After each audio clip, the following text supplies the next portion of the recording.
தேர்வாளர்கள் அனைவருக்கும் வணக்கம். நம்ம யூஜிடிஆர் மேத்தமெட்டிக்ஸ் சிலபஸ்லேருந்து யூனிட் 3ல் இருக்கக்கூடிய ordinary differential equation of first order first டிகிரிலேருந்து நம்ம எப்படி ஒரு ஈக்குவேஷன்ஸை சால்வ் பண்ணுறதுன்றதை தான் பார்த்துட்ருக்கோம். இதில் நம்ம ஆல்ரெடி 4 டைப்ஸ் வந்துட்டு முடிச்சிட்டோம். என்னென்ன அப்படின்னா, வேரியபிள் செப்பரேஷன் மெத்தட் வந்து நம்ம பார்த்துருக்கோம், ஹோமோஜினேஷனும் பார்த்துட்டோம், அடுத்து எக்ஸாக்ட் பார்த்துட்டோம். நெக்ஸ்ட்டு நம்ம லாஸ்ட் வீடியோவில் இன்டெகிரேட்டிங் ஃபேக்டர்ஸ் எப்படி ஃபைன் பண்ணி நம்ம சொல்யூஷன் கண்டுபிடிக்கிறதுன்றதையும் பார்த்தாச்சு.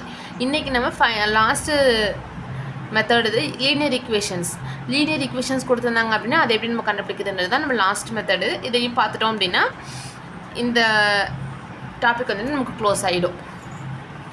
இதில் உங்களுக்கு லீனியர் ஈக்குவேஷன்ஸில் எப்படி நம்ம சால்வ் பண்ணணுன்றத இன்ட்ரோடக்ஷன் அந்த தியரி பார்ட் மட்டும் இல்லாமல் அதுக்கு ரிலேட்டடான ஒரு சால்வ்டு ப்ராப்ளம்ஸுமே நான் சொல்லியிருக்கேன்.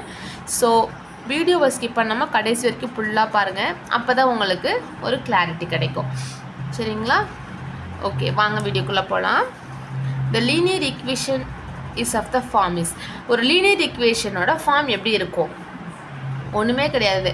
இப்போது x + y = 0, x² + 2y = 0.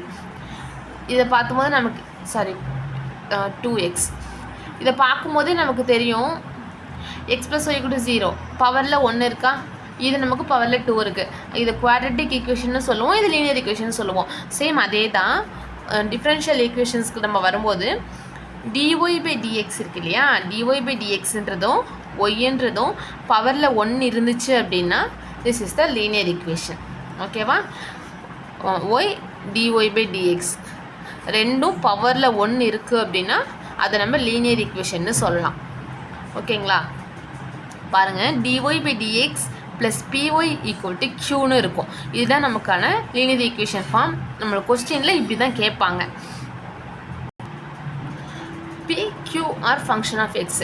இந்த pqன்னு இருக்கு இல்லையா, இது ரெண்டும் என்ன அப்படின்னா ஃபங்க்ஷன் ஆஃப் எக்ஸ். இது ஒரு ஃபங்க்ஷன் இருக்கும், அந்த ஃபங்க்ஷனுக்குள்ளே எக்ஸுன்ற டேர்ம் மட்டும்தான் இருக்க போகுது. ஓகேவா? ஸோ நம்ம இதை எப்படி ரைட் பண்ணிக்கலாம்? இந்த பீன்றதை வெறுமனே பீன்னு எழுதாமல் p(x)ன்னு ரைட் பண்ணிக்கலாம். சேம் அதே மாதிரி q-வையும் q(x)ன்னு சொல்லிட்டு நம்ம வந்து மென்ஷன் பண்ணிக்கலாம். இப்படி கேட்டிருக்காங்க, இப்படி ஒரு கொஸ்டின் நம்ம பார்க்குறோம் அப்படின்னா இதுக்கு என்ன பண்ணுறோன்னா, லாஸ்ட் வீடியோவில் சொன்ன மாதிரி இதுக்கும் நம்ம IFன்னு கண்டுபிடிக்கிறோம். IF means integrating factor. Integrating factor வந்து இதுக்கு எப்படி இருக்கும் அப்படின்னா e∫pdx. இதில் p அப்படின்றது வேறு ஒன்றும் கிடையாது, கிவன் ஈக்குவேஷனில் இருக்கக்கூடிய அந்த p(x) இருக்கு இல்லையா, ஒய்யோட மல்டிப்ளிகேஷனில் இருக்கக்கூடிய ஃபங்க்ஷன், அதுதான் இந்த இதில் பின்னு சொல்கிறோம், இன்ட்டு dx. இதுதான் நமக்கான IF. இந்த IF-ஐ நீங்கள் ஃபைன் பண்ணிட்டீங்க அப்படின்னா அது சொல்யூஷன் வந்து இந்த ஃபார்மேட்டில் தான் நமக்கு இருக்கும். y e∫pdx = q e∫pdx dx + c. இதை நம்ம எப்படி இருக்கிறதுக்கு இப்படி படிச்சுக்கிட்டோம்னா நமக்கு ஈஸியாக மெமரி ஆகும் இல்லையா. y × if = q × if dx + c. Okay, இந்த ஃபார்மேட்டில் தான் நம்மளோட ஃபைனல் சொல்யூஷன் இருக்கணும். ஒய்ன்ற ஒரு function equal to left hand சைடில் ஒய் மட்டும்தான் இருக்கணும், ஒய் அண்ட் அதோட ஃபங்க்ஷன்ஸ் மட்டும்தான் இருக்கணும். ஈக்குவல் டுக்கு அந்த சைடு மற்ற டேர்ம்ஸ் எல்லாமே இருக்கணும், ப்ளஸ் கான்ஸ்டன்ட் டேர்மும் இருக்கும். ஓகேவா? இப்படி தான் நம்மளோட ஃபைனல் சொல்யூஷன் கிடைக்கும். சரிங்களா? இதில் நீங்கள் இன்ட்ரோடக்ஷனை தெரிஞ்சுக்க வேண்டியது வேறு ஒன்றுமே கிடையாது. இந்த ஃபார்மேட்டை நீங்கள் கொஸ்டினில் பார்த்தீங்க அப்படின்னா ஃபைன் பண்ணிக்கணும். இது லீனியர் ஈக்குவேஷன் கொடுத்துருக்காங்க. ஸோ நம்ம இந்த மெத்தட் தான் யூஸ் பண்ண போகிறோன்றதெல்லாம் நீங்கள் கொஞ்சம் கிளியராக இருந்துக்கணும். இந்த மெத்தடுன்றதை ஃபைன் பண்ணிட்டீங்க அப்படின்னா செகண்ட் ஸ்டெப்பு, இதுதான் ஃபஸ்ட்டு ஸ்டெப்பு ஃபைன் பண்ணுவீங்க. இந்த செகண்ட் ஸ்டெப்பில் என்ன பண்ணுறீங்கன்னா IF-ஐ ஃபைன் பண்ணுவீங்க. ஓகேவா? IF கண்டுபிடிச்சிட்டிங்க அப்படின்னா இந்த தேர்ட் ஸ்டெப் இந்த சொல்யூஷன். இந்த ஃபார்முலாவில் இந்த ஈக்குவேஷனில் நம்ம கண்டுபிடிச்சக்கூடிய அந்த IF-ஐ கொண்டு வந்து சப்ஸ்டியூட் பண்ணிங்க அப்படின்னா முடிஞ்சது சம் ப்ராப்ளம். ஓகே, ரிலேட்டடான ப்ராப்ளம் பார்க்கலாம் வாங்க. ப்ராப்ளம் பார்த்தீங்க அப்படின்னா உங்களுக்கு நல்ல ஒரு கிளாரிட்டி கிடச்சிரும். பார்க்கலாம். Solve dy/dx + y tan x = cos cube x. ஓகேவா? நான் ஃபஸ்ட்டு என்ன பண்ணுறேன் அப்படின்னா அந்த ஃபார்முக்கு நான் ரைட் பண்ணிக்கிறேன். அப்போ தான் நம்மளுக்கு PQலாம் வந்து ஃபைன் பண்ணுறதுக்கு ஈஸியாக இருக்கும். நம்மளோட ஃபார்ம் என்ன? dy/dx + px = q. ஓகேவா? இப்போது py = q. dy/dx இருக்கா, dy/dx இருக்கா, y இருக்குது, அப்போது tan x தான் நமக்கு p. இங்கே காஸ் கியூப் எக்ஸுன்றது தான் நம்மளோட க்யூ. ஓகேவா? பின்றது tan x தான் பி, க்யூன்றது காஸ் கியூப் எக்ஸ் தான் க்யூ. ஓகேவா? இப்போ நம்ம என்ன பண்ண போகிறோம், இது வந்து dy/dx + py = q, அதாவது லீனியர் ஈக்குவேஷன்ற ஃபார்மேட்டில் இருக்குன்றதை ஃபைன் பண்ணிட்டோம். இப்போ நம்ம ஐஎஃப் கண்டுபிடிக்க போகிறோம், இன்டகிரேட்டிங் ஃபேக்டர்ஸ் கண்டுபிடிக்கிறோம். ஐஎஃப்க்கு என்ன ஃபார்முலா, e∫pdx. ஓகேவா? e∫p என்னது, tan xங்களா, tan x × dx. ஓகேவா? நெக்ஸ்ட்டு tan x-ஐ இன்டகிரேட் பண்ண போகிறேன். tan x-ஐ இன்டகிரேட் பண்ணேன் அப்படின்னா நமக்கு என்ன கிடைக்கும், log of secant x-ன்னு கிடைக்கும். Okay, log of secant x + c போடுவோம். நம்ம லாஸ்ட்டு ஃபைனல் சொல்யூஷன்லேயே ப்ளஸ் கான்ஸ்டண்ட்டாக போட்டுக்க போகிறோம் இல்லையா, ஸோ இந்த இடத்துல போடணுன்ற அவசியம் கிடையாது. ஐஎஃப்ல e∫log of secant x. இப்போ எக்ஸ்போனென்ஷியல் லாக் ரெண்டு நமக்கு என்ன டேர்ம்ஸாக இருக்கும், இன்வெர்ஸ் டேர்ம்ஸ் தான். எக்ஸ்போனென்ஷியலோட இன்வெர்ஸ் தான் லாகோட இன்வெர்ஸ் தான் எக்ஸ்போனென்ஷியல். ஸோ இது ரெண்டுமே என்ன பண்ணிக்கலாம், கேன்சல் பண்ணிக்கலாமா? அப்போ ஆன்சர் எனக்கு secant x-ன்னு கிடைக்கும். நம்மளோட ஐஎஃப் வந்து நமக்கு secant x ஃபைன் பண்ணிட்டோமா? நம்மளோட ஐஎஃப் கண்டுபிடிச்சிட்டோம் அப்படின்னா சொல்யூஷன் பார்த்துடலாம். சொல்யூஷன் எப்படி இருக்கணும், y × IF = q × IF × dx + c. ஓகேவா? இப்போ ஒன்றுமே கிடையாது, ஒய் க்யூ எல்லாமே நமக்கு கொடுத்துருக்காங்க. இதுலேருந்து நம்ம ஐஎஃப்ன்றதையும் கண்டுபிடிச்சிட்டோம். அப்படியே கொண்டு வந்து சப்ஸ்டியூட் பண்ணோம் அப்படின்னா முடிஞ்சது. என்ன வருது, ஒய் secant x = க்யூவோட வேல்யூ என்னென்னா காஸ் கியூப் எக்ஸா, cos cube x secant x dx + c. Next இதுலேருந்து நம்ம என்ன பண்ணிக்கலாம் அப்படின்னா, இதை பாருங்களேன், இங்கே காஸ் கியூப் எக்ஸ் இருக்குது, இங்கே secant x இருக்குது. நமக்கு இது தனித்தனியாகவுமே இன்டகிரேட் பண்ணுறதுக்கான ஃபார்முலாஸ் எதுவுமே கிடையாது. ஸோ என்ன பண்ண போகிறோம்னா, இதை நம்ம இன்டகிரேட் பண்ணுறதுக்கான ஃபார்முலா வர மாதிரி இதை நான் கன்வெர்ட் பண்ணி கொண்டு வர போகிறேன். ஃபஸ்ட் என்ன பண்ணிக்கிறேன்னா, secant x-ஐ 1/cosன்னு ரைட் பண்ணிக்கலாம். secant and cos ரெண்டுமே ரெசிப்ரோக்கல் தானே. ஸோ என்ன பண்ணிக்கிறேன், காஸ் கியூப் எக்ஸ் × 1/cos x-ன்னு சொல்லி நான் ரைட் பண்ணிக்கிறேன். இப்போது காஸ்லேருந்து ஒரு காசு நம்ம கேன்சல் பண்ணிக்கலாமா? அப்போ எனக்கு என்ன வரும், cos square x dx + c. cos square x dx + c. இப்போ எனக்கு cos ஸ்கொயருக்கான இன்டகிரேட்டிங் ஃபார்முலாவும் தெரியாது. என்ன பண்ணுறேன்னா, cos ஸ்கொயர் இப்போ நம்ம ட்ரிக்னாமெட்ரிக்கான ஃபார்முலாவை யூஸ் பண்ண போகிறேன். இங்கே ரைட் பண்ணிக்கிறேன் பாருங்கள். நான் இந்த இடத்துல சொல்லணும்னு நினச்சேன். tan x இன்டகிரேட் பண்ணும்போது நான் log of secant x சொன்னேன் இல்லையா, இப்போ secant x tan x இருக்குல்ல, secant x tan x நம்ம மல்டிப்ளை பண்ணி இது இன்டகிரேட் பண்ணோம் அப்படின்னா நமக்கு கிடைக்கிற ஆன்சர் secant x. ஓகேவா? அதே மாதிரி cosecant x tan x multiply பண்ணால் cot x மல்டிப்ளை பண்ணால் கிடைக்கிறது cosecant x. Same secant square s வந்து நான் இன்டகிரேட் பண்ணால் எனக்கு கிடைக்கிறது tan x. cosecant square x integrate பண்ணால் கிடைக்கிறது இங்கேயும் மைனஸ் வரும், -cot x. இது எல்லாமே வந்து ரொம்ப ரொம்ப பேசிக்கான ஃபார்முலாஸ். ஸோ இது எல்லாமே உங்களுக்கு தெரிஞ்சிருக்கணும். ஓகேவா? நெக்ஸ்ட் இப்போது ட்ரிக்னாமெட்ரி ஃபார்முலா யூஸ் பண்ணிக்கலாம்னு சொன்னேன் இல்லையா, அது என்ன அப்படின்னா, cos square x = 1 + cos 2x/2.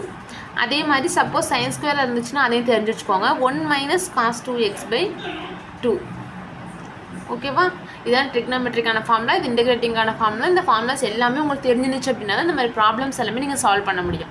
So formulas எல்லாமே ஃபிங்கர் டிப்பில் இருக்கிறதுக்கு கொஞ்சம் ட்ரை பண்ணிக்கோங்க. ஓகே, இப்போ காஸ் ஸ்கொயர் நான் என்ன பண்ணிக்கலாம், 1 + cos 2x/2ன்னு ரைட் பண்ணிக்கலாம் இல்லையா. அப்போது 1 + cos 2x 1/2 கான்ஸ்டன்ட். ஸோ நான் அந்த கான்ஸ்டன்ட் டேர்மை வெளியில் வச்சுக்கிறேன் dx +. இப்போ இதை நான் இன்டகிரேட் பண்ணிக்கவா, 1/2ன்றது கான்ஸ்டன்ட் டேர்ம் அப்படியே இருக்கட்டும். 1 வந்து இன்டகிரேட் பண்ணேன் அப்படின்னா எக்ஸ்ன்னு வரும். cos 2x வந்து நான் இன்டகிரேட் பண்ணேன் அப்படின்னா sin 2x / 2 + c. ஓகேவா? இப்போ என்ன பண்ணலாம்னா இது கிராஸ் மல்டிப்ளை பண்ணிக்கலாம். இதுக்கு எதுக்காக நம்ம கிராஸ் மல்டிப்ளை பண்ணுறோம் அப்படின்னா, நீங்கள் ஒரு ஐடியா வச்சுட்டு தான் நீங்கள் இந்த ப்ராப்ளமே சால்வ் பண்ணணும். அப்போ தான் நீங்கள் ஸ்டெப் பை ஸ்டெப் போட முடியும். நான் ஆல்ரெடி சொல்லியிருக்கேன், நம்மளோட ஃபைனல் சொல்யூஷனில் ஈக்குவல்ட்டுக்கு இந்த சைடு ஒய்ன்ற டேர்ம் மட்டும்தான் இருக்கணும், எக்ஸ்ன்றது இருக்கக்கூடாது. எக்ஸ்ன்ற டேர்ம்ஸ் எல்லாமே நமக்கு இந்த சைடு தான் இருக்கணும் சொல்லியிருக்கேண்ணா. ஸோ இந்த சீக்கன் எக்ஸ்ன்றது இங்கே இருக்கக்கூடாது, இங்கே எனக்கு ஒய் டேர்ம்ஸ் மட்டும்தான் வேணும். ஸோ நான் என்ன பண்ணுறேன் அப்படின்னா, அது மாதிரி தான் அது கொண்டு வர மாதிரி நான் என்னால் என்னென்ன செய்ய முடியுமோ எல்லாமே செய்ய போகிறேன். ஓகே, பாருங்கள், இதை நான் கிராஸ் மல்டிப்ளை பண்ணிக்கிறேன்ப்பா. 2x ப்ளஸ் sin 2x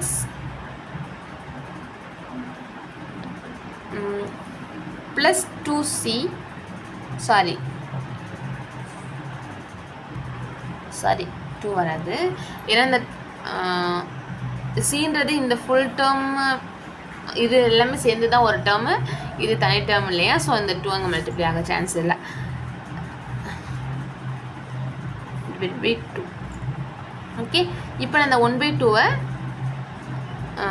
இந்த 1/2 நான் ஃபுல்லாகவே வந்துட்டு மல்டிப்ளை பண்ணிக்கிறேன். பண்ணோம்னா எனக்கு என்ன கிடைக்கும்? 2x ப்ளஸ் sin 2x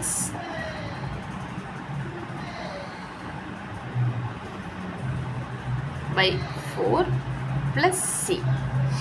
இப்போ இந்த இடத்துல நான் கிராஸ் மல்டிப்ளை பண்ணிக்கலாம் இல்லையா? பண்ணோம்னா எனக்கு என்ன கிடைக்கும்? 2x plus sin 2x plus 4c by 4ன்னு கிடைக்கும். ஈக்குவல்ட்டுக்கு இந்த சைட் ஓகே, ஈக்குவல்ட்டுக்கு இந்த சைடு நமக்கு என்ன இருக்குது? ஒய் சீக்கன் எக்ஸ்ன்னு இருக்கா? நான் சீக்கன் எக்ஸை சீக்கன் எக்ஸைனா 1/cos xன்னு ரைட் பண்ணிக்கலாம்னு சொல்லியிருக்கோம் இல்லையா? சீக்கன் என்ன பண்ணிக்கலாம்? 1/cosன்னு ரைட் பண்ணிக்கலாம். அப்போது y/cos x equal to 2x plus sin 2x plus 4c/4.